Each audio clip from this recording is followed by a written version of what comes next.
All right, well, got it over here, sitting on the back of the tailgate of this old other Ford, my 67, using it as a workbench.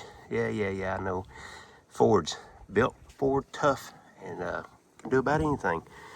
I'm looking here, I tapped it with a hammer on the other side, and it seems like it's sealing now, but it is kind of sticking. They're all back up now, so I don't really know. Tell you what I am going to do.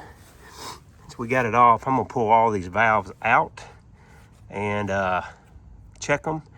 Actually, when I got it off, I'm going to go ahead and, of course, obviously clean the head up, clean all this mess here out, vacuum out the intake or the lifter valley, and go ahead and pull each one of the valves out, pull the springs off, look at the seats, and also go ahead and put a set of valve guide seals in it.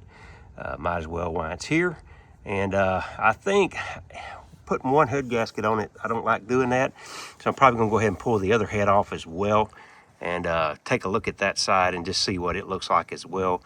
Put some valve seals on it. I do realize you can put valve seals on it with it on the truck, but that gives me an opportunity to look at all the cylinders as well.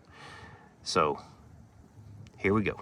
All right, guys, I've got the valves out now, and I don't see anything other than looked like it had some rust at maybe where that valve was open that would have caused that to stuck. I did number them here, cylinders 5, 6, 7, and 8, and this was the one that was in question. I cleaned it up, moved it back and forth.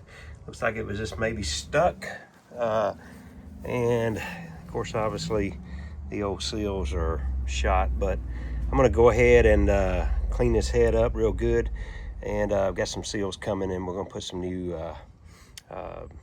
valve stem seals on it and continue along.